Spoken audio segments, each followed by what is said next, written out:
Well, hello, everybody. Thank you so much for joining Brian and I today for another episode of the Arizona Shadow Government. So today we're going to unpack some things in current events, right? Yeah, we're gonna talk a little bit about a really huge new political development in the state of Arizona. Alex Collin jumping into the Secretary of State's race. And we're also going to talk about President Trump's executive order regarding elections. Yeah, so there's been a lot of criticism from one side and a lot of celebration from the other side about Trump's executive order and what it entails. Steve, can you pull up the element 1 on Trump's executive order?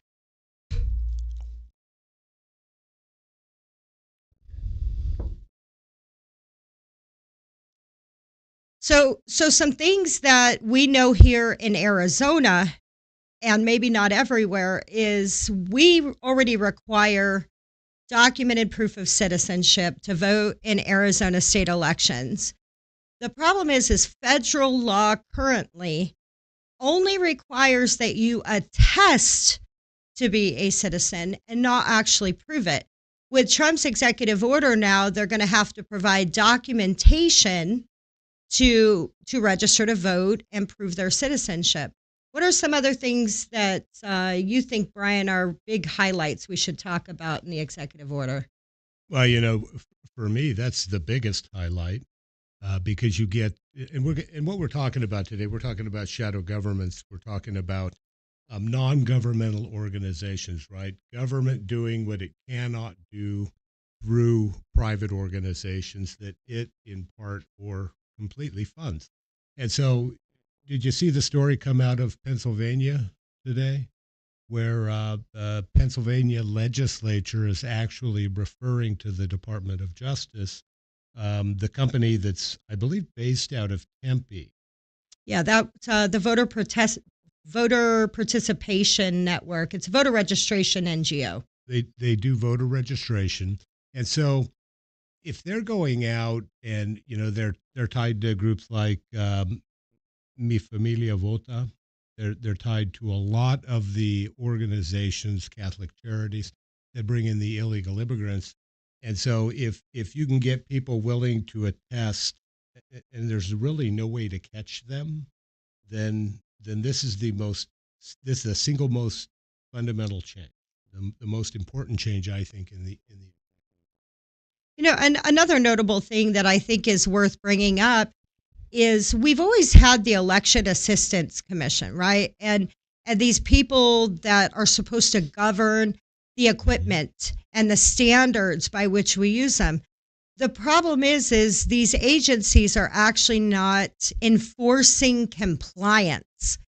And with this executive order, Trump has called upon them to actually enforce that compliance, right, and refer Secretary of States and other officials to prosecution if they fail to do so. And I think that is another huge element.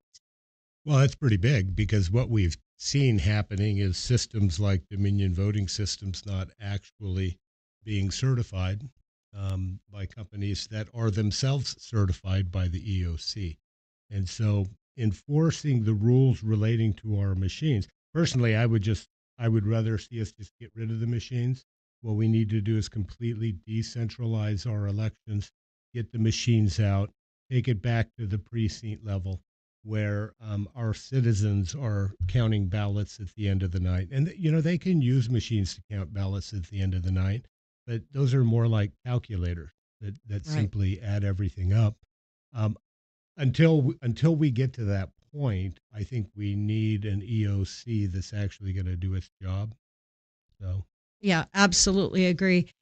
Speaking of Trump's executive order, Adrian Fontes, the current Arizona Secretary of State, has issued statements that this executive order is dangerous, that it's an overreach of power, and quite a bit of criticism on the Trump executive order. He has also announced his desire to run for Secretary of State another term. Right. So he's announced his candidacy. Mhm. And today there was a press conference at the Capitol, and the Republican nominee for Arizona Secretary of State came forward, Alex Culloden. Mhm. And I think this is quite a diametrical Right. contrast, right? These Right. these two guys are very, very Uh-huh. different. Steve, would you mind putting up slide 2, the Secretary of State comparison here on candidates? Yeah, and they're fundamentally different, right? 100%. They're 180 degrees opposite one another. And so, getting to your comment about Adrian Fontes and his criticisms of President Trump's EO, Fontes is just a Democrat politician, right? And what do they run on? They run on fear, fear, fear, fear, fear, right? He's saying that Trump's going to cancel 2026 elections. And that's about as absurd as you get because how are we going to increase our majorities in both the U.S. House and the Senate if we cancel elections? That's not going to happen. We're here to fight. We're going to take every seat possible, and we're going to defeat the Democrats. We're going to increase our majorities in both the House and the Senate because people can see just how absolutely crazy Democrats have become. So I think it's going to be a phenomenal race. Yeah, I just think the platform is so different, that the country is so polarized right now that you just pick a side. Yeah, There is no right. in between anymore, especially when it comes to our elections, right? Can you pull number 2 up again, Steve? We can look more deeply at this Arizona Secretary of State's race real quick. And we'll do this fairly quickly. I mean, Alex Collison is opposed to the military industrial complex. Adrian Fontes, of course, he supports that. Um, Alex Collison supports Trump's executive order regarding elections. And of course, Adrian Fontes says no. And in fact, Adrian Fontes has come out and said he's going to violate federal law and not comply with President Trump's executive order. Um, if you look at Alex Collison, now I originally came out and said Alex Collison should be U.S. Attorney for the District of Arizona. I think he would be exceptional in that role. And so, but, President Trump and the Trump administration seem to be resting on their laurels with respect uh, to that appointment, and so I'm not sure what's going on with it. So I'm glad Alex has thrown his hat in the ring. I 100% as a person, not as we the people, not as an organization. I 100% come out in support of Alex Collin and endorse Alex for Secretary of State's race. Well, I think what's interesting in this race is that Alex Culloden has actually sued Adrian Fontes over the years in regards to voter roll compliances, right? And he's won several times, several Oh, yeah. lawsuits, including the EPM overreach that Adrian Fontes has attempted, Right. and his unwillingness to work with the people on that EPM. I really quickly want to call Steve and say, Steve, show your face. I want to give recognition to a man um, who I have been kicking and beating, and we've been fighting and scrapping, But that's what brothers and sisters do. Steve, the sister, of course, and I want to say thank you, Steve, producer Steve back here. He's doing a phenomenal job, and we definitely wouldn't be here without him. But thank you. I'm learning as I'm going here. Hey, we're all learning as we go. I mean, you keep sending me these cues about where my mic should be, and so it's difficult. So I want to make sure that people can hear me. But getting back to Alex Collison and Adrian Fontes, these two have literally been fighting since 2020. When Adrian Fontes was the worst recorder Maricopa County ever had, he tried to take advantage of COVID. He did in many respects, but Alex Collison sued him to force him to comply with Arizona law. What did Adrian Fontes want to do? Adrian Fontes wants 100% mail-in ballots because he knows the fraud in the mail-in voting system is tremendous. It's easy for Democrats to win. And that's one of the reasons Adrian Fontes is so fond of hiding election-related records from the people, so that nobody really knows what's going on in Arizona elections. So he sued him a number of times. There have been recent lawsuits. Adrian Fontes didn't want to release the names of those voters who actually had no documentary proof of residency attached to their voter registration record. And so, that's part of Alex trying to bring Adrian Fontes into legal compliance, because if you don't sue him, he's not going to comply with the law. No, absolutely. And speaking of signature verification, for those of you that don't know, our organization, in partnership with the Arizona Senate, had an opportunity to do a pretty significant audit of signature verification in 2020. And we took that research and we used it to do some auditing of the 2022 election. And we are currently auditing the 2024 election in regards to signature verification. So our episode next week is actually going to highlight a lot of those findings and the timing data, some of the images, the duplicate voters, the dead voters, and the statute violations that continue to occur under the leadership here in the state of Arizona. Steve, will you put up slide 3 for me, please? So here's an example for those of you that haven't seen it. During our 2020 audit, we were able to identify duplicate voters. And in this case, this voter was the exact same name, exact same address. As you can see at the bottom, same phone number, but issued a ballot on October 21st, 2020 and October 30th, 2020. And both of these ballots were processed and counted in the 2020 election. So we've got a lot more information like this that we're going to bring forward to you next Monday. So I hope you'll tune in then as well. But before we get into that, let's do a little recap of last week. Brian, do you want to kind of summarize everything we discussed last week before we get going today? Yeah, we can do that. I'm going to tell our live studio audience if they could please turn their ringers off of their telephone. It's a little bit disrupting, but we do have a live studio audience. It's not very big, but yeah. So a recap. It's my understanding that the first portion of my statements last week didn't go out because, I'm not very good at using my mic. I'm getting much better, I think. Tell me if I'm not, and I'll try to change more. But basically what we're looking at here, evidence has come out that Barack Obama, his administration, started to use USAID funds and divert them back into the United States. Now, Steve, can we really quickly go to the whiteboard?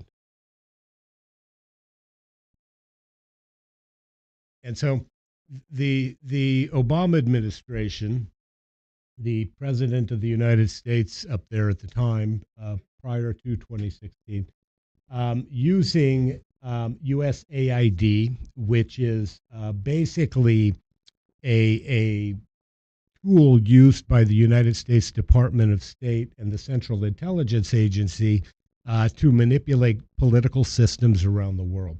He began to use those funds, diverting them back into the United States to train rent-a-rioters, right? And so what we see right now is we see a lot of these rent-a-rioters, and we see the same thing taking place.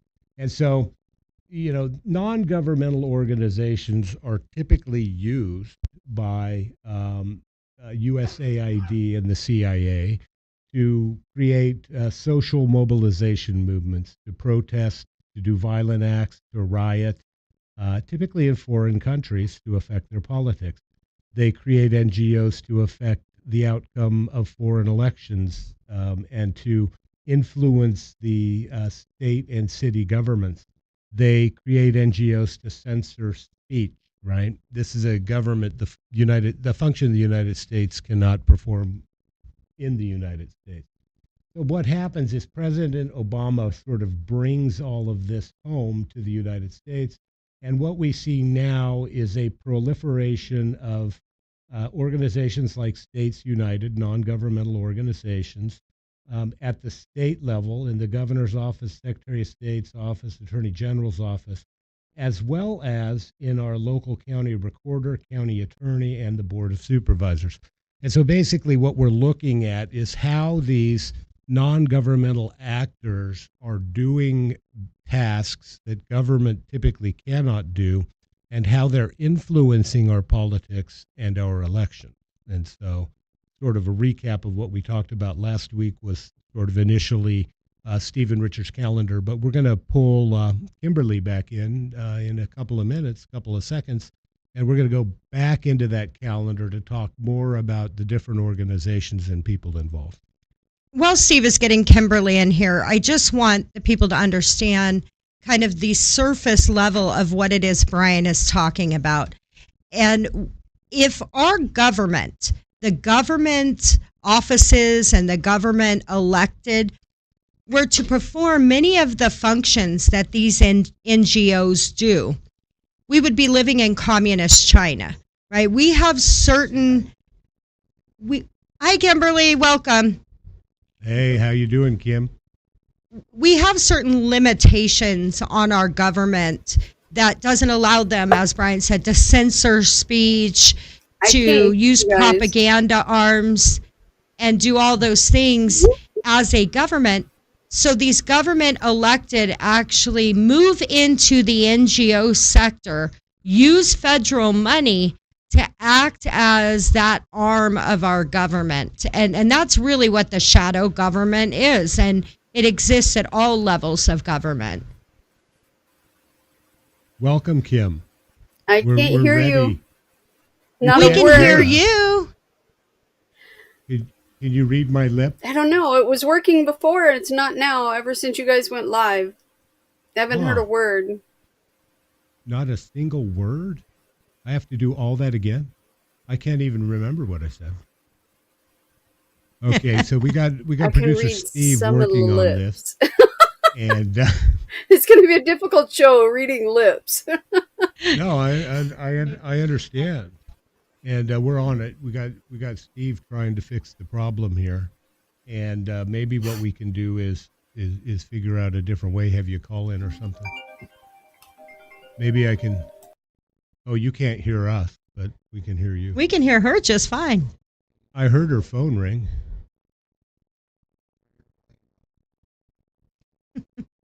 So they're working on that technical issue here. All right. Can you hear us now? I can't hear you.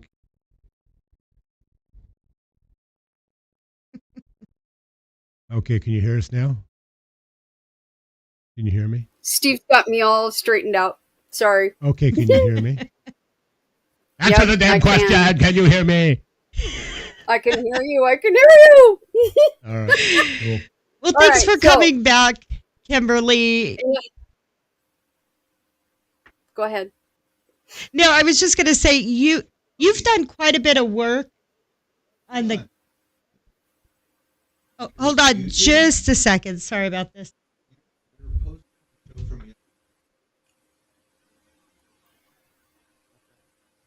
What are you talking?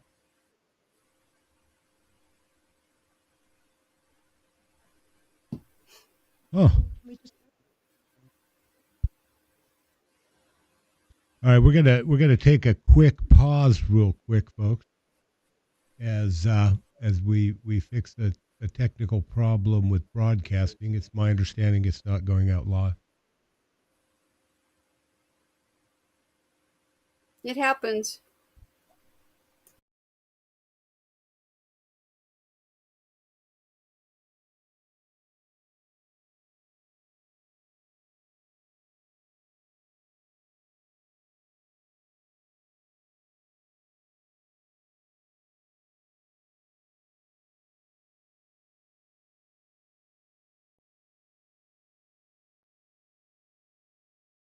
All right. So what are we looking at? Where are we broadcasting live? All right. Where are we broadcasting live?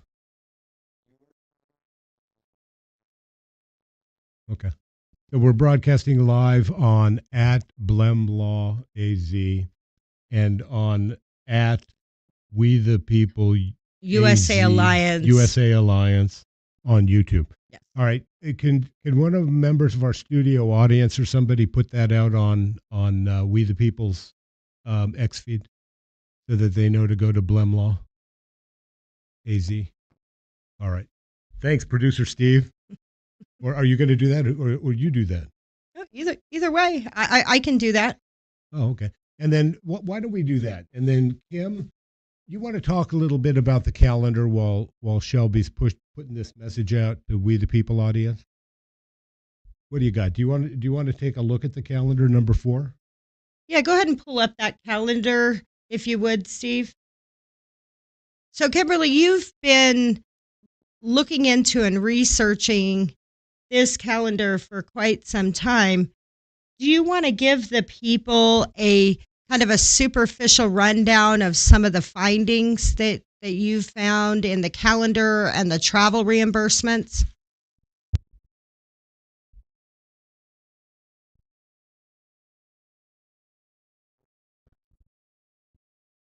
I don't know. Can you hear me, Kim? I'm sorry, I forgot to unmute myself. Oh, I'm chatting away. Well, Just you wait told till me to I mute see you myself. again. All right. Did you hear Shelby's question? Yep, I can hear you. You can hear me. We're good now. So, All right. as you can see, the travel calendar. He traveled quite a bit in the 4 years that he was there. At least these were the ones that he got reimbursed for. Right. I didn't ask for local travel that he didn't get reimbursed for and that kind of thing.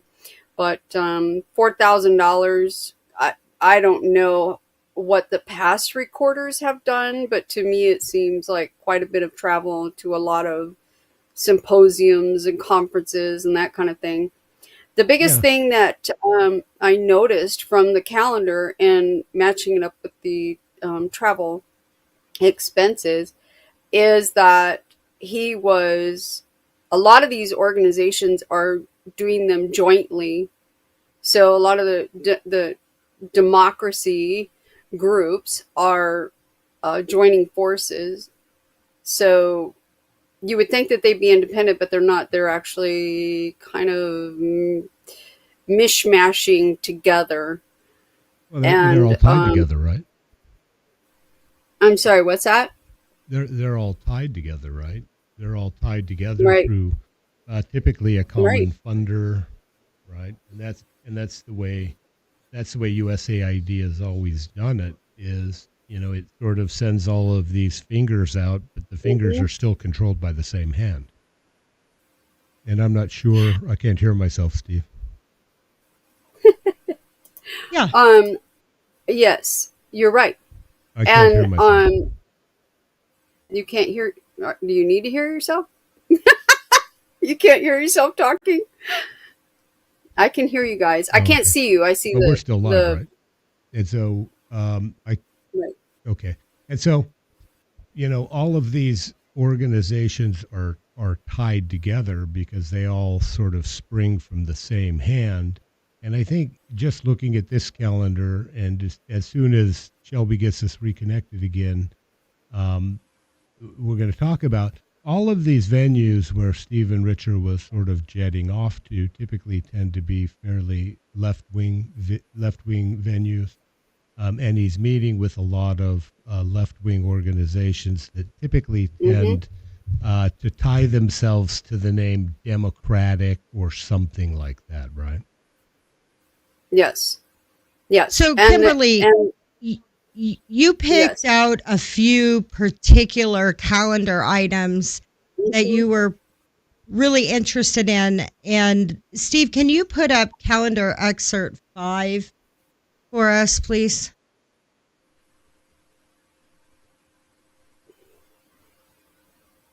do you want to tell people, Kimberly, what it is that they're looking at here? Civil Societies Fellowship, and Richer is now a fellow, and that was a big splash that he was admitted into the Harvard Ash Fellowship, whatever it was, and I always thought that was like it was supposed to be an accolade, like he earned it, or they selected him or whatever. But later in this email, he actually asks to be in the fellowship, and they say, okay, well, we will get back with you. And the end of the email chain is this, saying, congratulations, we're going to interview you now. Oh, so he asked So to be interviewed. I don't know if They he had to didn't seek buy him his out? way in or what, but he Yeah. definitely had to put an application in. He's definitely he's definitely trying to play to that Ash Harvard audience, isn't he? Mm-hmm.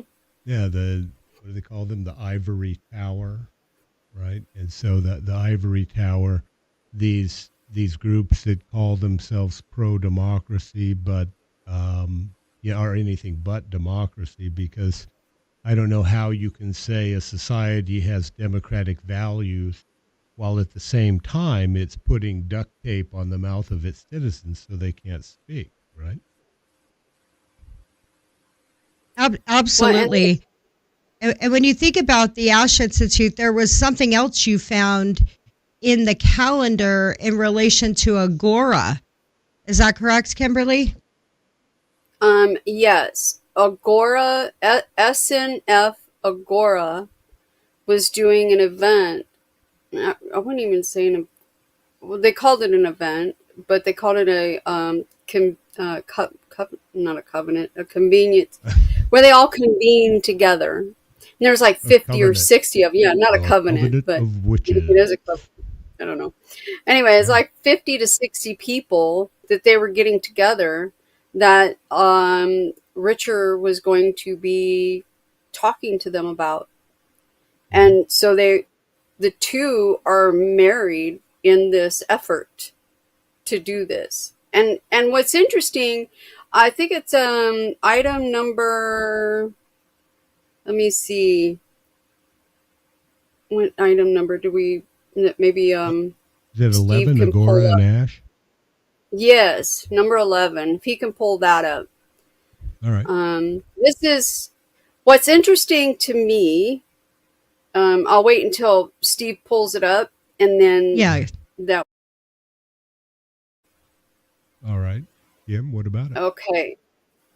So what's interesting to me about this is that not only is Richard talking about all these different roles, like processing and mail-in voting and all that stuff, but what's interesting is that it said will be a confidential and candid conversation of 50 to 60 people. I don't know how confidential it's going to stay. You tell a secret to one person, But whatever Richard was telling them at this, whether he provided slides or whatever he told them, I guess it was supposed to stay within the walls. That's what a confidential means to me. Right. Well, it basically means the public's not allowed to know what they're talking about, right? Mm-hmm. Is that a pro-democracy value or anti-democracy value? Well, it depends on I how would definitely you say it's non-transparency, Right. if nothing else, right? Right. And look at some of the areas they're talking about here: mail-in voting and ballot tracking, pre-processing, universal registration. These are things that are of interest and should be of interest to the American public, and not a confidential conversation, wouldn't you say? Well, this one's interesting. Sorry, Kim, if I just cut you off. but the role of nonpartisan or international election observers, right? So Stephen Richer is actually talking to these ivory tower elitists about bringing in international election observers to determine, the outcomes of Arizona and U.S. elections. Is that how you would interpret that? I would, yeah. Yeah. It's and you know what's really interesting is Angora means in Greek. It was a Greek, like basically the watering hole. Mhm. Where at the town square where you go Right. and talk about things. Well, if it's confidential, I guess you have to have a ticket to get into that town square. Right. Well, that's the ideal version of democracy back in the old Greek town square, right? You would all go and you would talk, you would discuss, you would debate issues, and then, you would walk up and see, this is another area of US elections I disagree. I think you should put your colored marble in the jar, right? Just like they did back in the olden democracies. You would walk up to that jar and you would you would pick your rock and you would cast your vote by dropping it in the jar. And what a respective jar, or whether it was a colored rock, whatever, it doesn't matter.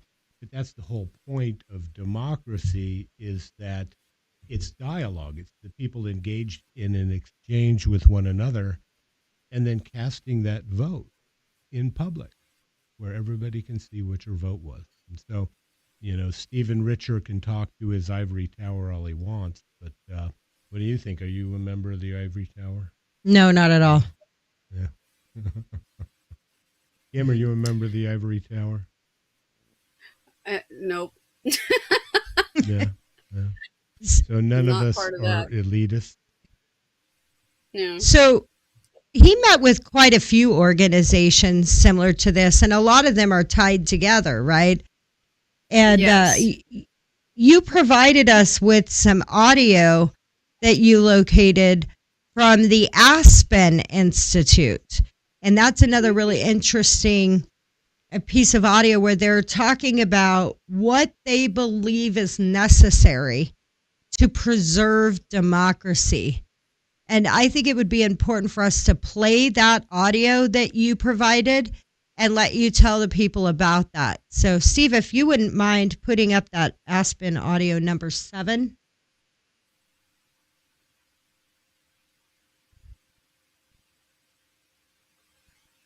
This is something maybe I'll pivot to you, Rick, on what are some of the accountability measures that we have other than the ballot box? So if we have members of Congress that continue to parrot some of the election lies, the big lie of 2020, are there accountability measures, or is it really just vote them out of office?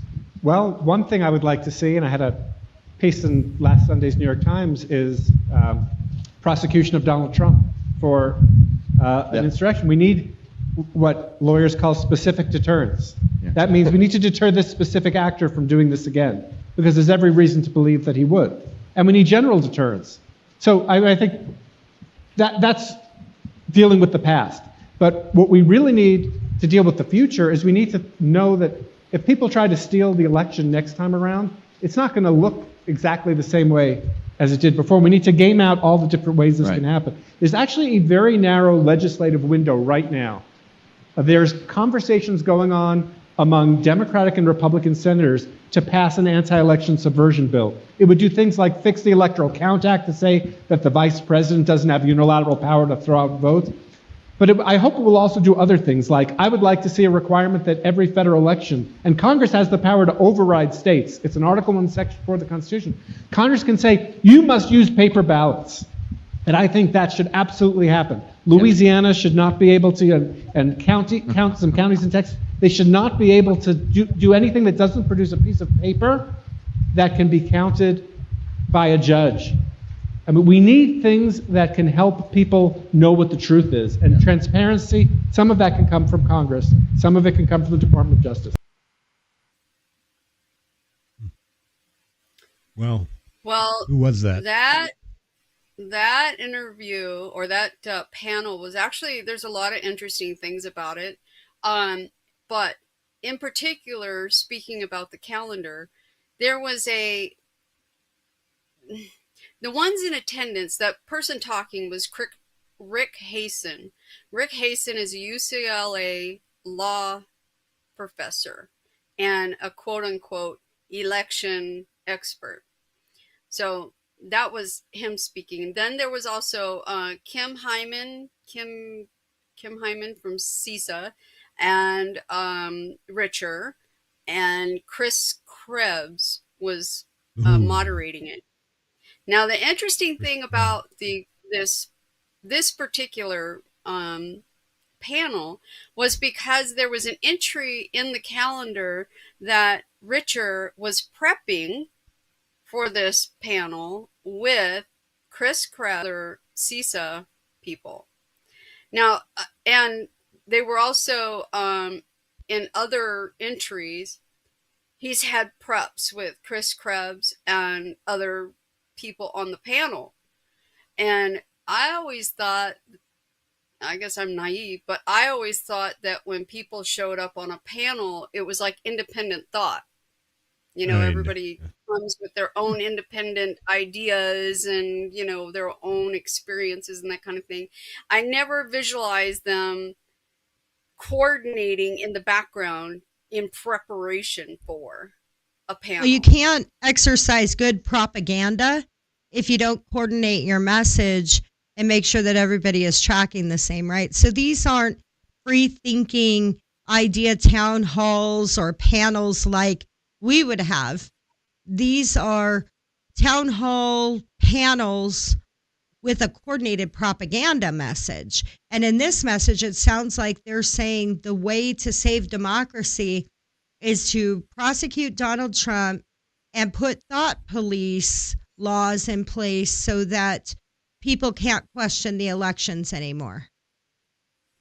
Yeah. Well, that was definitely their thought process. And it wasn't just Donald Trump he was advocating for prosecuting, it was all the J6 people too, obviously. And as we know, when he advocated for, well, there was a narrow legislative window, well, that did happen. They did put in legislation to Trump-proof any certification coming up.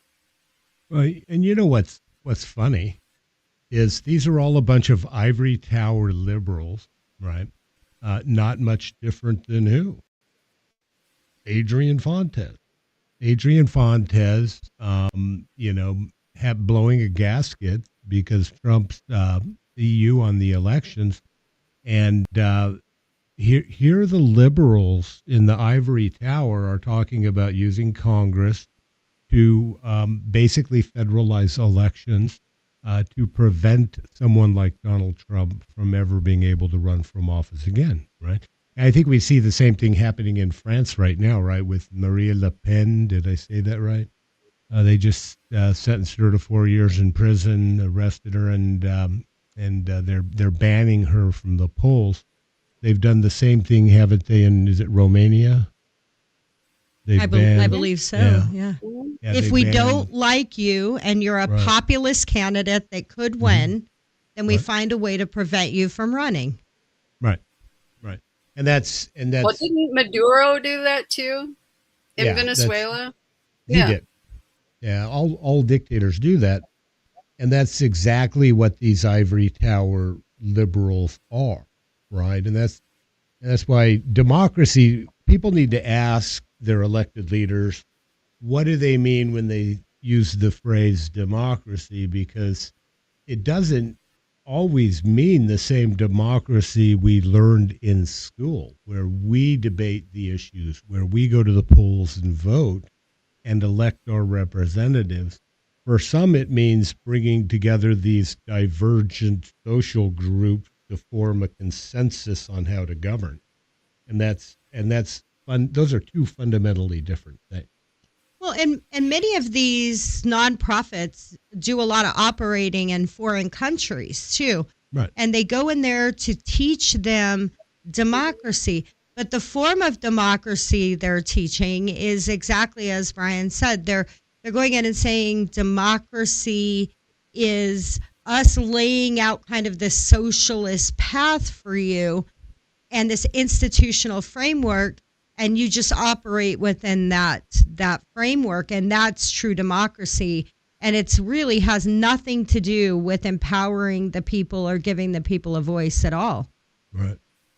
Yeah.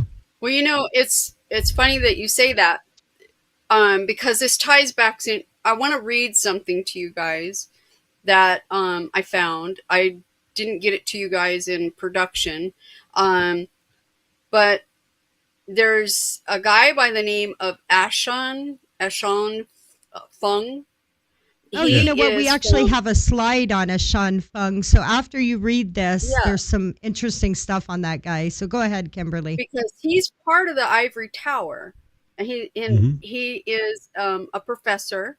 So, in 2003, I'm sure you guys have seen those videos coming out where they have all the lefty politicians that had said all the Doge things back in the day, way back in the day. Okay, this is pretty much like that. This guy in 2003 he has a debate with some other, intellectuals, and the debate is on whether they're having regulations or not regulations. And surprise, surprise, Ash is on the having government regulations. But I want to read you this excerpt, and you guys and see what your reaction to it is.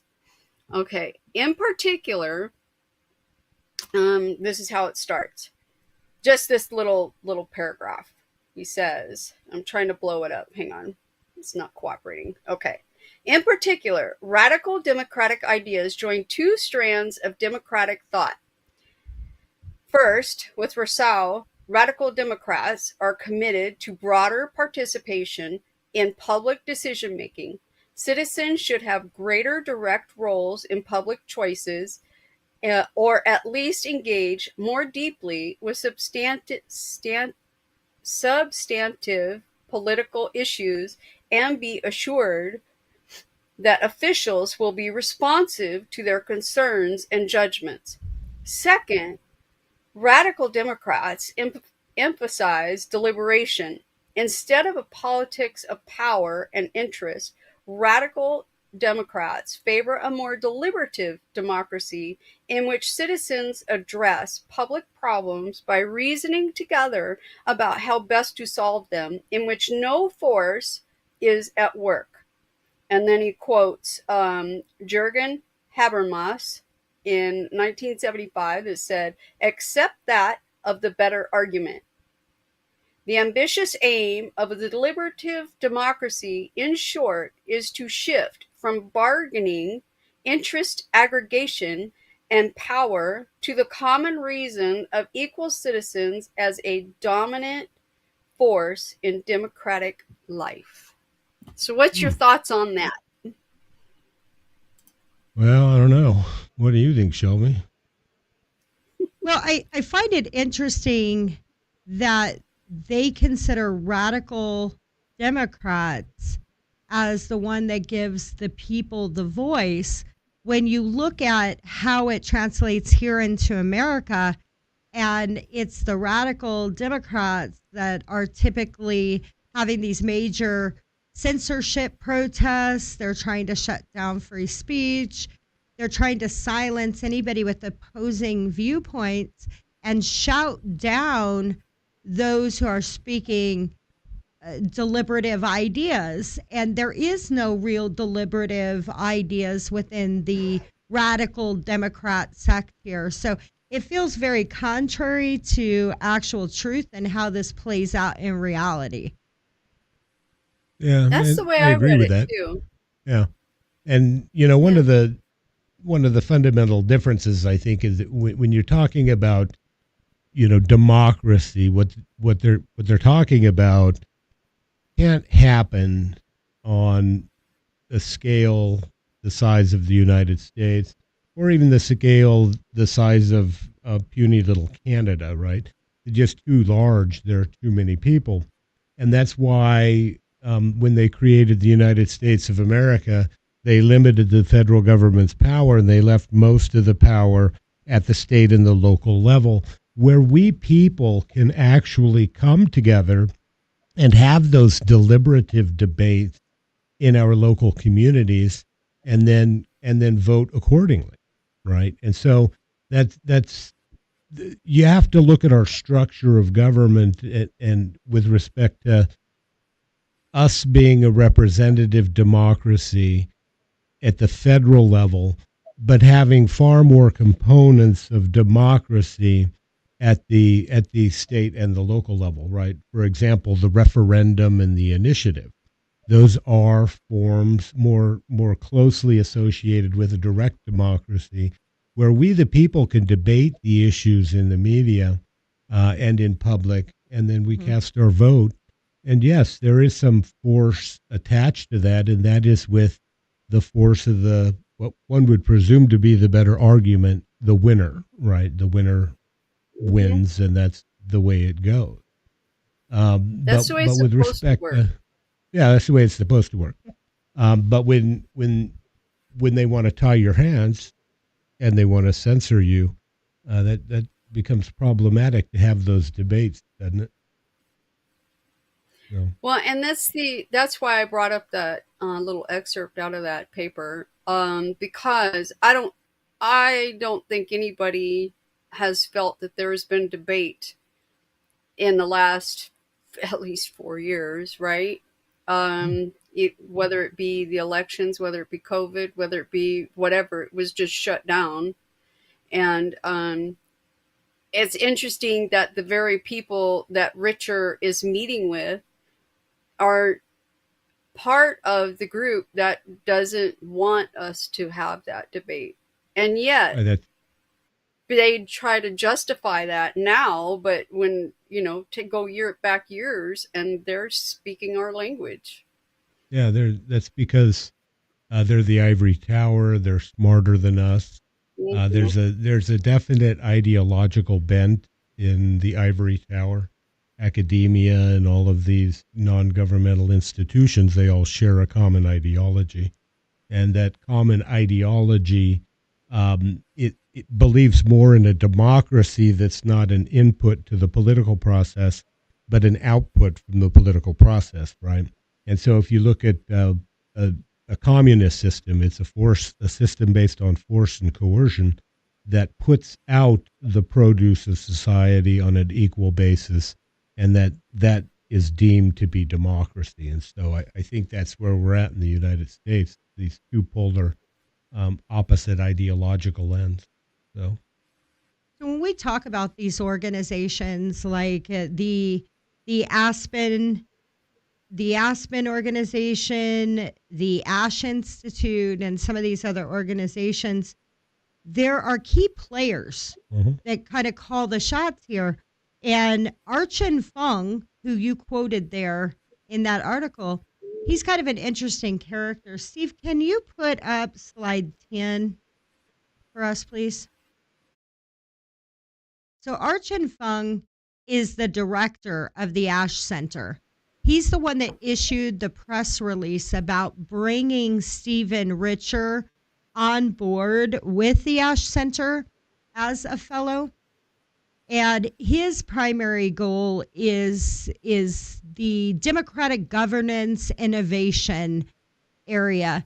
And if you look at something here that he stated, he said, norms and rules and ways that may result in democratic breakdown, in particular, Donald Trump and the tens of millions of Americans who purport to believe that the 2020 election was not legitimate, are rejecting the organizations and methods of electoral administration, reporting and investigation that have traditionally determined who got more votes and who won the Electoral College.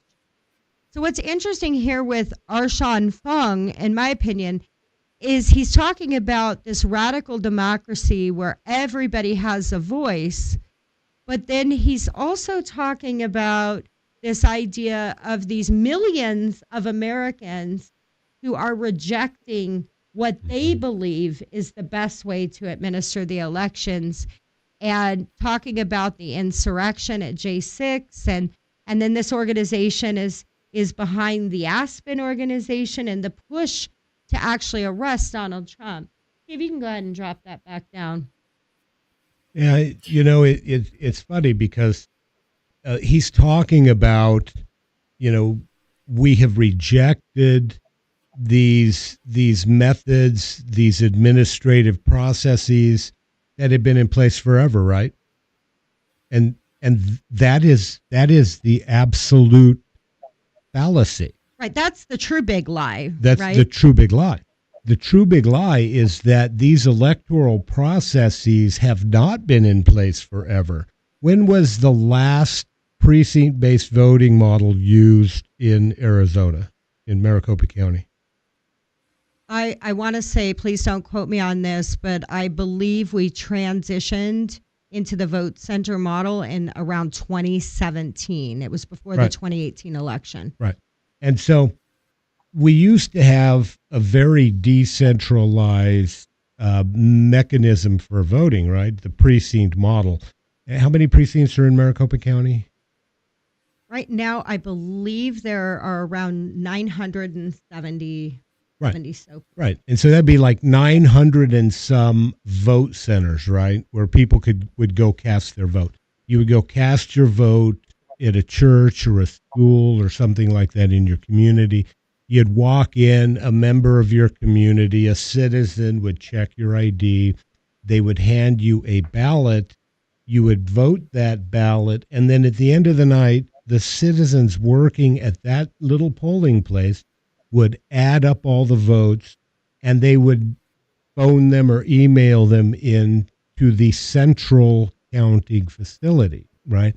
And so what he's trying to convince people of is that these mechanisms have been in place forever, when these mechanisms are truly new. They are truly new, they are untested, and they are criminal. They are destroying American elections, and we need to go back to a system that we know works, that we know, you might be able to work fraud at a local precinct, right? Is Right. that going to affect the outcome systemically? Probably not, right? Because maybe you can engage in fraud with, 50 or 100 ballots, but that's very small, and it's very hard to do because you have Democrats, you have Republicans, and you have everybody watching that little system. And so these guys are trying to blow smoke up your rear end because these are new systems. Many of them didn't even come into play No. until closer to 2019, 2020. Right. I remember voting and taking my kids to the poll and seeing the same 2 or 3 election workers in my precinct year after year after year. And they were members of the community, and you get to know them, and they know the voters in the community. It's Right. much harder to insert thousands of votes Right. into an area when you've got that kind of Yeah. oversight or network and public involvement, engagement. Right. And when we talk about other organizations, we're going to talk about, ways that you can manipulate the system that these liberal organizations are purportedly monitoring so people can't manipulate the systems in those ways. But they obviously aren't doing a very good job. That, or they know it's happening and they're simply not reporting it. We're simply finding it after the fact when it's too late to actually challenge an election. So, What's Kimberly, interesting? You Oh, bring sorry, up go ahead. when we were talking about the fun, when we had that slide up, and he was talking about Donald Trump and the deniers, the people that don't believe elections were fair. The Aspen panel that we played the clip from was in coordination with the one that Richard and Bill Gates are on, the EOLDN organization, something election law for Defense Network. Anyway, in that panel, Rick Hasen is saying that 73% of Republicans don't believe that the election was real. Right. And Kim, or not real, but were fair. And Kim Wyman was saying that she was worried because there were so many people to that day that still didn't believe. And in later interviews, we aren't playing here, but maybe the team can put on X or whatever, is some snippets where Richer and the rest of them, they just don't, they're looking at their own reports and their own bubbles, and they don't understand why we don't trust the system. But I don't think anybody's ever crossed over and asked, why is it that you don't trust the system? And asked to see any evidence. That's because they talk to each other in their ivory towers, and it's they live in an echo chamber, right? They and that's how sort of I guess sort of all of this started, right? We talked about this before. How did it all start, right? Spy A goes and tells Spy B that Russia interfered in the 2016 election, right? And supported Trump and helped Trump win. Spy B then goes, tells private person, banker, whatever, financier, that the Russians interfered in the 2016 elections. Then private person, banker goes and tells a reporter that Russia interfered in the elections in 2016. And then Spy A talks to person banker, and person banker tells him the story about Russia interfering in U.S. elections.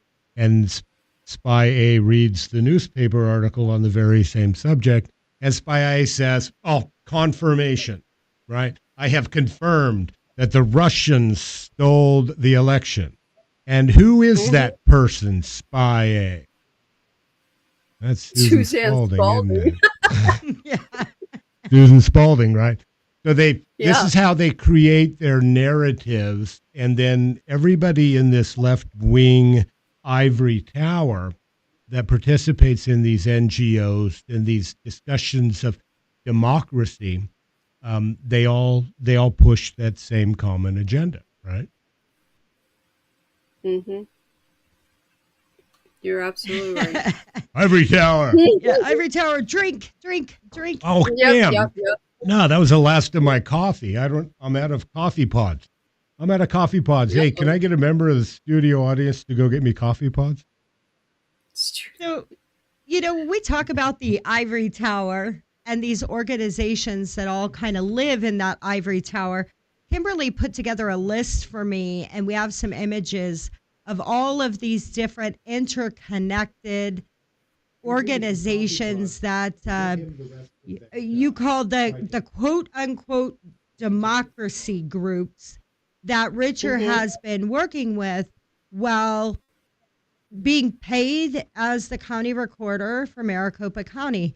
Steve, can you put up slide 12 for us, please? And before he, Oop. sorry about that. No worries. Kimberly, go ahead. So these are some of the democracy groups on his calendar. Not all of them. And as you can see, issue 1 actually has Faces of Democracy, and they also have another group that they work with. Right off the top of my head. It's not coming on the top of my head, though, right now. But as you can see, S&M Gonora and the pillars for community pillars. I think that's what Pillars it says. of the community. There Right. you go. Pillars of the community. There you go. And the Democracy Resilience Network. Anytime now I see the word democracy, I immediately think of a left-wing organization because It's almost like a big red flag, isn't it? Yep, yep. And unfortunately, when we see these things, it only confirms that to us. And I'm sorry, Kimberly, I can't help it. I can't look at this slide without zeroing in on the strange little beta man on the rabbit. Yeah, Right? what's up with that? It's very know. bizarre. They thought it was a good idea to put that on their banner. I don't know. Who is But, who is that?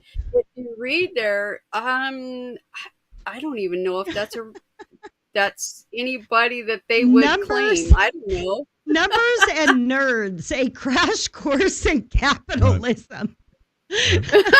Well, you know what a lot of this is about. These groups, they take up this democracy, right? It becomes everything they talk about, democracy, because democracy is supposed to be good, right? And so they take that name. Yep. But a lot of what's going on is an effort to sort of reshape our language. Democracy, we got to make democracy mean something different. And it's these NGOs then that are engaging in democracy sort of on our behalf and controlling our political systems, which isn't democracy.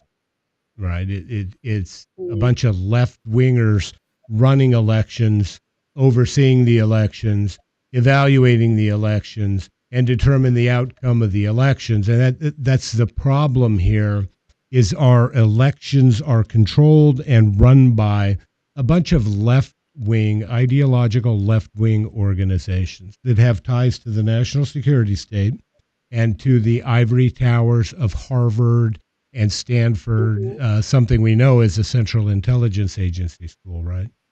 And so that's part of the problem, is an effort to create confusion. Well, and there's more of these democracy groups. Steve, if you could put up slide 13, here's some more groups that Kimberly identified in the calendar. And some of them you've probably heard of: the Brennan Center for Justice and the Carter Center. I'm really curious if anybody else is a little bit disturbed by the fact that the Brennan Center for Justice and the Carter Center are playing in this election propaganda space. Kimberly, do you want to talk a little bit about what you found out about the connections of these orgs and Stephen Richer and Maricopa County? Well, he's just meeting with people from these organizations. It could be, different. These organizations are in different capacities. It could be, panels or group. They're all doing the same thing, though. Training things. They're all there. Huh? They're all doing the same thing, though, right? They're all there pushing their own version of democracy. Fighting for democracy. Yeah. And Richer is their token Republican. Their token, I would say. Richard's not a Republican. Yeah. So that strengthens their argument to have a quote unquote Republican, but right. It's evident from, you can really tell from his calendar that he's not, doesn't appear he's Republican. Yeah, he's hanging out with the left of the left, right? Well, what's interesting that you say Stephen Richer is kind of their token Republican. It's fascinating how they have built him up to almost be this mythological creature. And they've given him all these awards, and he's gotten all these interviews. Like, put up slide 18, Steve. Before we go to that, yeah, go ahead. I want to ask you something. Didn't Jimmy Carter and Ronald Reagan do a joint committee or investigation on elections, where they found that mail-in voting was the potential for fraud was so significant, states should avoid it. Absolutely. Yeah. Yeah. But now the Jimmy Carter organizations are all about mail-in votes, right? And there's a Absolutely. reason for that. Well, we could put up that vote shield. That vote shield is kind of tied to the Jimmy Carter Institute, isn't it? I'm not sure if it is or not. I know it's tied to the national security state. Well, I know Ian Basin, Well, let's who put was it one up of real the quick. guys with Vote Shield. He actually served on the Jimmy Carter Voter Council. 21. That's going to be 24. 24. Put up 24 there, Steve, if you would, please. All right, so Vote Shield, quite an interesting little organization, right? And this is funny. We were talking about Susan Spalding and how she came up with the Russian interference narrative, right? Because this begins by saying that in 2017, Russia had made extensive efforts and in some case succeeded in interfering in our election, right? And so it goes on to talk about what their main mission and their main goal is. And their main mission and goal is to protect voter registration records. And so they're worried that Russians are going to target our voter registration records to don't tap my ring on the cup. Okay, sorry about that. Sorry about that, boss. And change people's addresses and things of that nature, right? But if you go down here to the third paragraph, right, Lisa Monaco, the former Deputy National Security Advisor for Homeland Security and Counterterrorism, she actually worked with this organization to help set them up and to get them running. Now, Shelby knows, she's done some research into this Eon, what is it? It's Ian Bassin. Ian Bassin. Bassin. I guess it's Basin, Bassin. Yeah. What do you think? Is he CIA?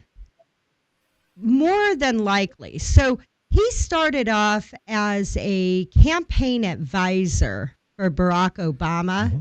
And Steve, you can go ahead and take that slide down if you'd like.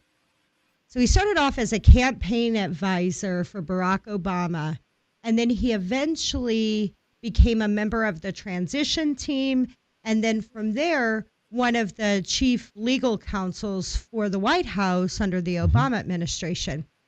After serving in the Obama administration, he participated in a lot of different NGOs in Syria during the, I think it was Bashar al-Assad conflict. Right. He went down there to represent the interests of the Syrians. He went to Kenya working for a nonprofit where he tried to institute a social justice economy thing where all the Kenyans would receive a stipend check from the government. And he did work in South Africa and different parts of Asia. Right.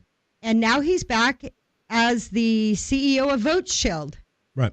And the Vote Shield was started in 2016, I believe. Right. That was the last year of the Obama administration, wasn't it? Yes. So this guy leaves the Obama administration. He goes out and he works the international NGO circuit in an effort to manipulate the politics of all of these foreign countries, whether they be in the Middle East or in Africa. And then in 2016, boom, he shows up in the United States with this organization that's dedicated and committed to monitoring our voter registration database, right? The voter registration database is a gold mine, right? If this organization, for example, they say, oh, the Russians could come in and change voters' addresses. Did that actually happen in 2022, Shelby? No. I could tell you who did. Service Arizona, under the leadership of Adrian Fontes, they changed people's voter registrations. Yeah, I'm wondering if Vote Shield knew about that, because they claim their job is to monitor those records to determine whether or not there are an excessive number of voter registration address changes, right? And so, how many people had their addresses changed? You know, there's no way to know for sure, but what I will tell you is that we know inexplicitly that around 9 to 10,000 voters showed up on election day in 2022 to vote, and they were told they were not registered to vote because either their name had been changed, their address had been changed, or their entire registration was canceled and they were registered to vote in other counties. So Yeah. we know at least of 10,000. That doesn't even speak to those that didn't attempt to vote. Right. Yeah, that would definitely potentially change the outcome of the attorney general's race, right? Yes, that was a 281 vote Yeah. spread. Right. So that's a Isn't it large interesting? number of people. Was that? I was going to say, isn't it interesting that Vote Shield, that Richard had a meeting with Vote Shield in July Yeah, of 2023? Yeah, that's kind of cute, isn't it? Yeah, I'm sorry, so what's that? that's kind of cute, isn't it? Yeah. And so, Vote Shield's other function, we're going to talk a little bit with Chris next week, is to make sure voter registration addresses aren't changed, to ensure that the mail-in ballot is sent to the correct voter at the correct address. Now, if we know of about 10,000 people who weren't allowed to vote because their registration was changed, how many people potentially have had their address changed and the ballot mailed to someone other than to them? And it's an interesting question, isn't it, Shelby? Well, yeah, I think a more interesting question we should be asking is how much money is Vote Shield bringing in? Because they're obviously not doing their job if that's their job. Right. And I mean the bigger question is how many of these organizations like Vote Shield, because this guy's tied into USAID, right? Did he leave the Obama White House? Did they start Vote Shield in 2016 with a boatload of USAID taxpayer dollars? So he and all of his liberal left-wing friends could come muddle about in our elections with their pal Stephen Richer, right? Well, absolutely. I mean, this isn't some guy in some dark room in D.C. working in a government agency.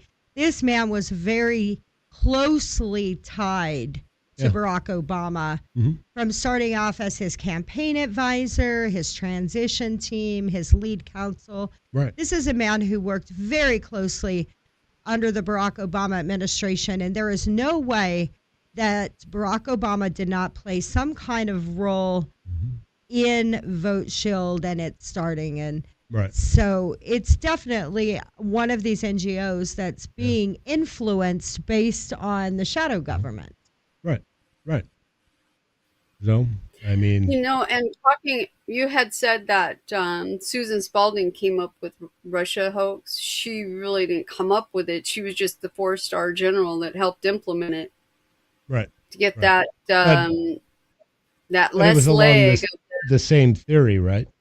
Yeah, That it Spy is. A told Spy B, who told Person A, who then, and then the whole story gets circulated around through the media, and then it becomes, oh gosh, the Russians interfered, right?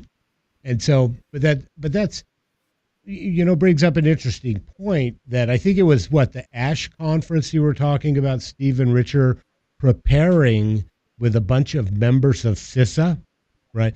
Yes. Stephen Richer is deep state. Stephen Richer is the National Security Association. He is deeply tied to CISA and Susan Spalding. In fact, one of the big partners of the law firm he got his start at. Geez. Oh, wow. Pardon me. I know I can mute it. It just hit me so fast. My apologies to the audience. But, that partner worked with Susan Spalding drafting some of these Russia articles, right? No, At least one yes. of them. Yeah. At least one. And Hmm. well, they had the papers. I mean, she worked with a lot of people to help draft that stuff. But bringing Right. up she, since she was the head of CISA, I mean, she helped develop CISA, Hmm. and she was the head of MPPD, which was pre-CISA, and then was quote unquote in a windowless room for weeks designing CISA, developing it, Right. and writing all the standards for it. Right. We know So what do we want to talk about CIS? Don't we have some interesting stuff on yes, CIS? that's what I was going to get to, is that Richer was, we know he was meeting with the censorship team on CISA. Hmm. Um, and so now we have him meeting with a gal by the name of, let's see, pull up number seven. Wait, do we have her in there I think yet? it's number 23, Rachel Oh, Eccles. 23. Yeah. Steve, Yes, can you that's pull the that one. up for us, please?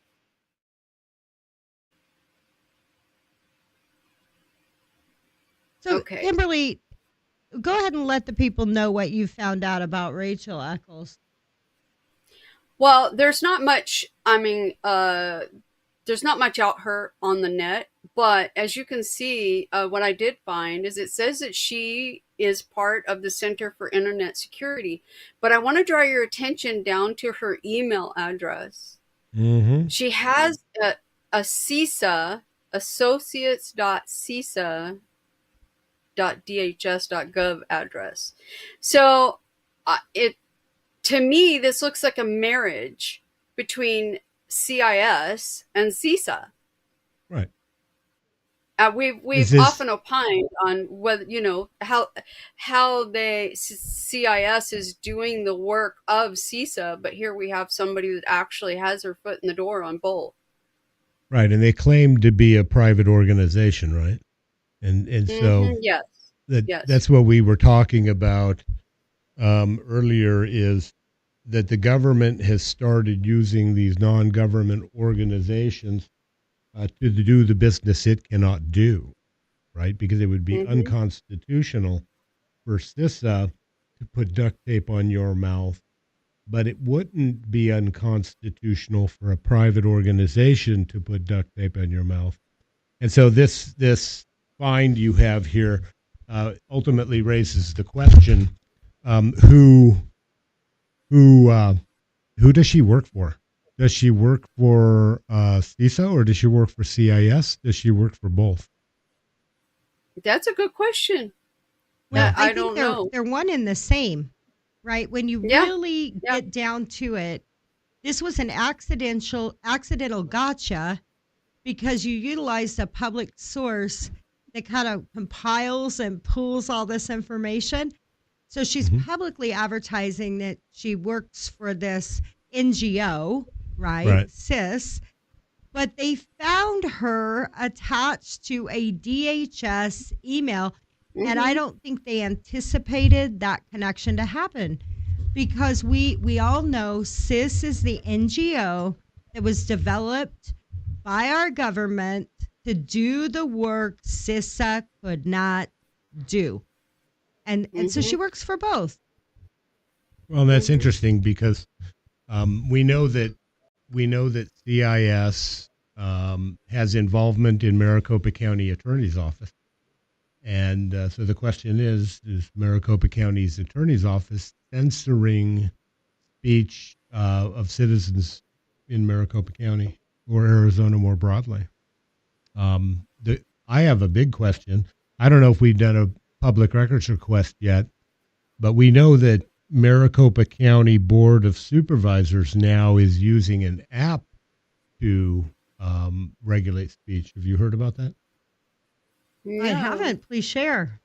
This was something that was put out by Marissa Hamilton, I believe. That she did a public records request, and it found that they have developed an app that allows them to track citizens' speech and then to presumably send a communication to the social media company that the speech was found on to either have it removed or in some way censored. And so, yeah, I'm surprised you hadn't heard about that No. yet. I thought you'd known about that. I thought we talked about that, but my bad if we didn't. Well, good job, Um, Marissa. yeah, and so this is hugely problematic. Did CISA help them develop this app? Is CIS deeply engaged with the board of supervisors? And that's what we're talking about, is all of these non-governmental organizations, as they've attached themselves like little cancer nodules to Mm-hmm. every branch of government in the state of Arizona, right? So that they can run their shadow government affairs. Mm-hmm. Exactly. Well, we're actually going over on time of where we really wanted to be. So I'm thinking we should talk about the the way that they really elevated Stephen Richer. Just touch on that briefly, Mm-hmm. and then talk about where he has transitioned into before we wrap that up. So, Steve, can you put up? Let's just go straight to number 20, if you would.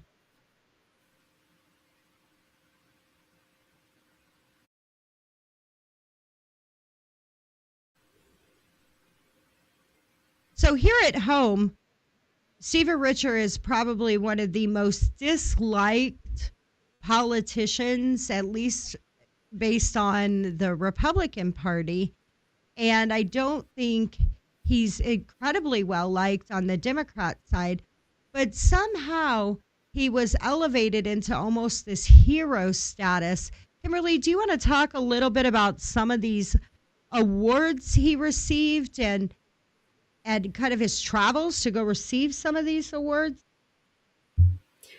Um, well, one in particular, that the taxpayers paid for him to go get was the most recent one where he got the ABA Unsung Hero of Democracy Award. And I really think that that's a hilarious thing because, he not only pats himself on the back, but as you can see, a lot of other people pat him on the back. Mostly, I would say the part of the Republican Party that is really small now, Mm-hmm. the Yeah, the the part minority. that is definitely not the MAGA and not the grassroots, they are definitely patting him on the back and trying to boost him up that he's doing the right thing. Right. Even though he didn't. Well, who authorized the deleting of those files? We still don't That's know a, that. that's a good question. But that's part of his defending democracy, right? They're Right. like, good for you, Richard.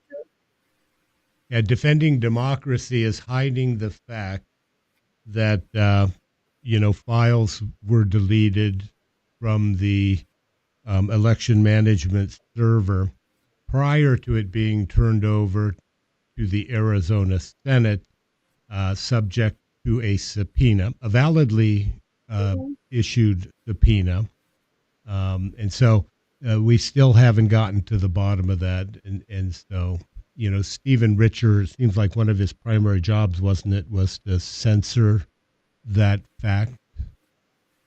No, absolutely. Like he came out and testified in the board of supervisors meetings, and so did the board of supervisors, saying we didn't delete anything. Mm-hmm. And then once we, as an organization, put forward the video to prove that what Mm-hmm. Ben Cotton had found on the system, that those files actually were Right. deleted, they changed their whole conversation on it, their whole narrative. Right. They testified in Congress and they said, well, yeah, we deleted it. I think this Bill Gates said we deleted the files, but we archived them first. So, well, no, he Well, actually and said then we deleted the files, but we archived them first. Right. And so, And they may have archived them, but they never, even though we had a subpoena that said, yeah. give us everything, somehow that wasn't everything. It's kind of And like, today, Hillary this day, Clinton they being defend that. subpoenaed. Yeah. Like Hillary Clinton being subpoenaed and destroying Yep. 33,000 plus emails, right? And so, here's a suggestion. Maybe President Trump can get Doge to come into the Maricopa County Attorney's Office, find that archive wherever it happens to be on its system, and go through it and analyze it and try to figure out what's going on. Yeah. Okay. Well, we're getting ready to wind up. Real quick, producer Steve wanted to talk about slide 18. So if we could pull up slide 18, and then we'll start wrapping things up.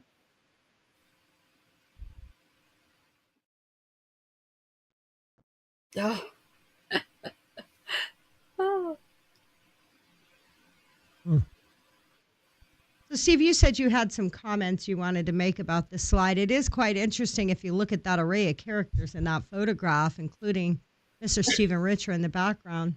Yeah, so I was looking at this and I thought it was interesting because this is a Time article and it's titled Democracy Defenders, right? 11 people working to boost voter participation, reverse disenfranchisement, and combat misinformation. So I feel like this is probably the 11 people around the country that are trained and proficient in gaslighting, because reverse disenfranchisement is a very interesting thing to be listed here, especially when Stephen Richer was overseeing an election where anywhere upwards of 10,000 people were disenfranchised. Now, granted, there was other counties involved, but in the Abe Hamadeh case, we found that there was people all over the state, especially in Maricopa County, that were illegally disenfranchised, but yet he's being hailed a hero as, advocating and reverse disenfranchisement. I don't know. That caught my attention. I just wanted to comment on that. Well, you really can't look at 18 without also looking at 19. So can you put up 19, Steve?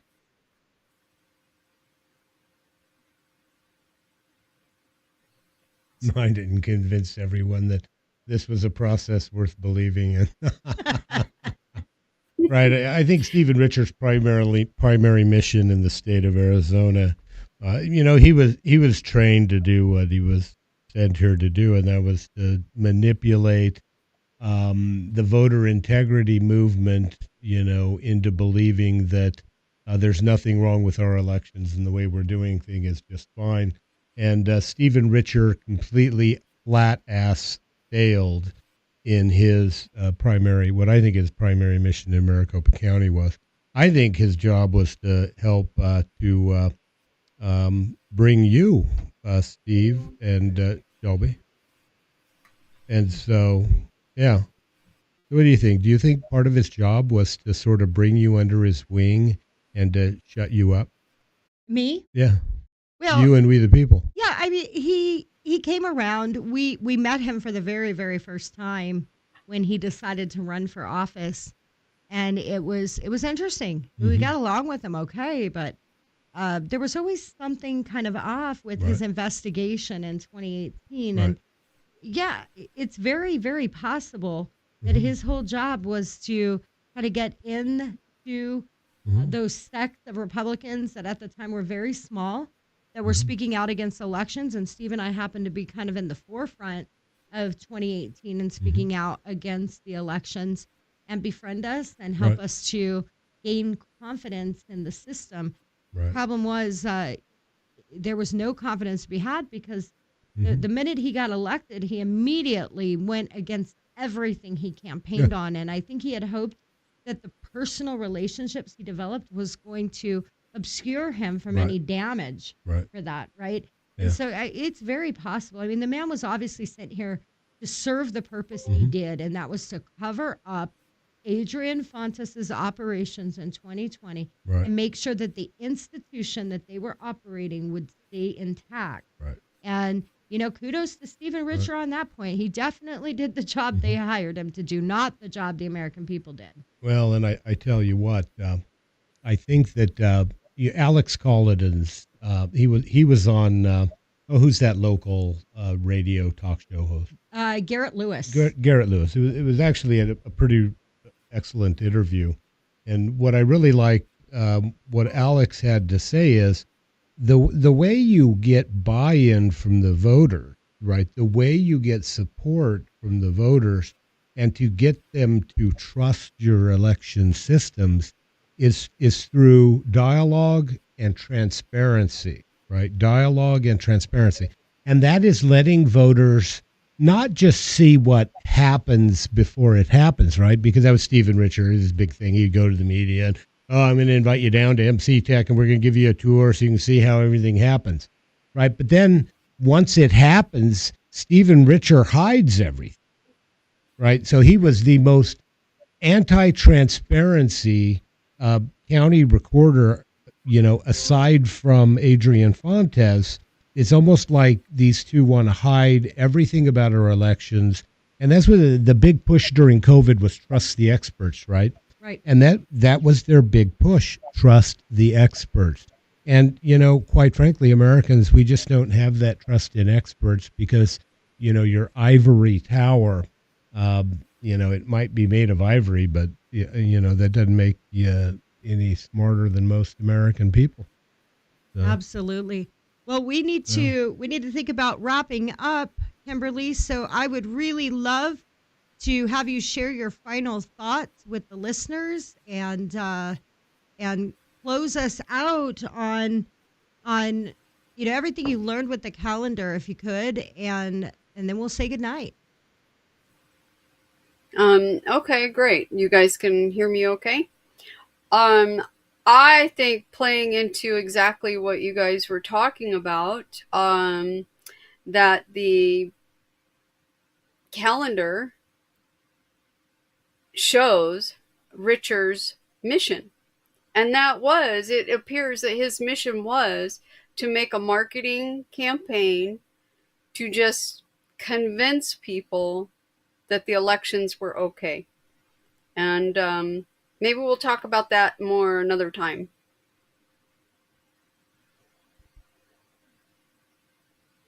I appreciate you guys having me on. Have a good night. Hey, Kimberly, Peace. as always, it is an absolute pleasure to have you on and all the research you do and all your dedication. So we can't wait to have you back. Thanks so much. Great. it's an honor to work with you, Kim. You do Thank phenomenal work.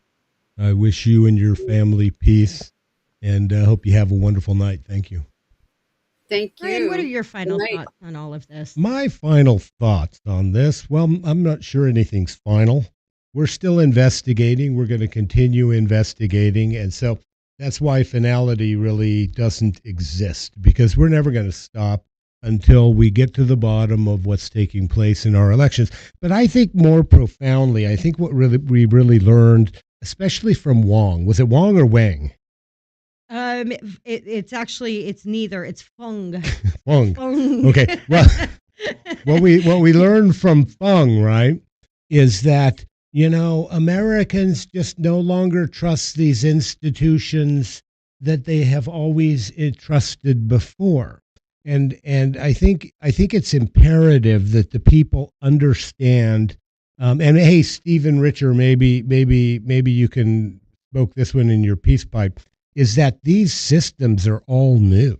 They are all new. They are all untested. In fact, one of these systems, vote by mail, was found by two polar opposite presidents, Jimmy Carter and Ronald Reagan, to be a very bad idea because they're rife with fraud. And these are the systems you now profess to use today.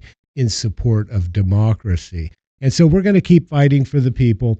We're going to keep fighting for free and fair elections, and we're not going to stop until we get them. So thank you. Absolutely. Look, I thank you guys so much for helping be patient with us as we work through all these different technicalities. We weren't able to get this to go out live on the We the People Twitter feed. We're just so grateful that it went out on Blim Law. And for those of you that are watching it, hopefully people will watch it later. And those of you that are watching it on YouTube, we just certainly appreciate you tuning in and going on this journey with us.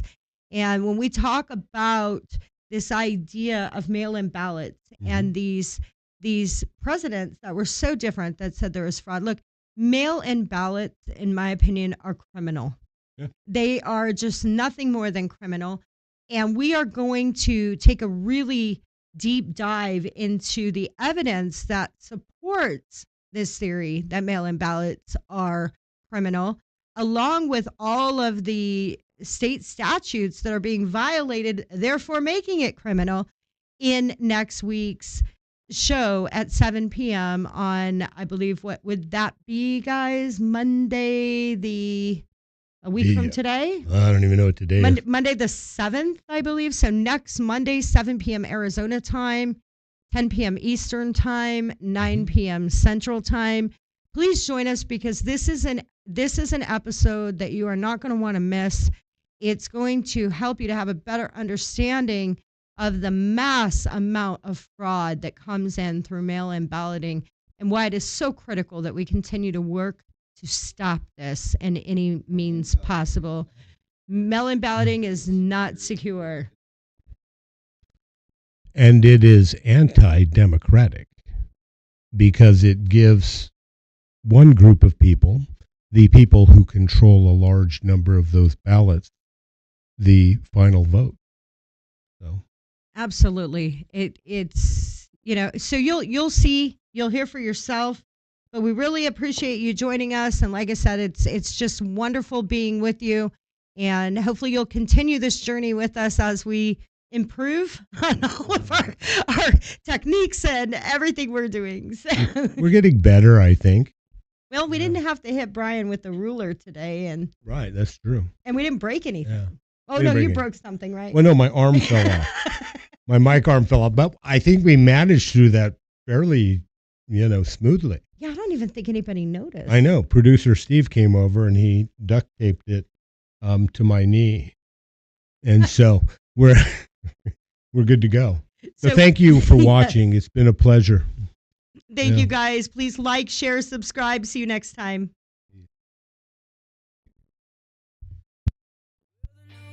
American gangsters, 'cause we speak.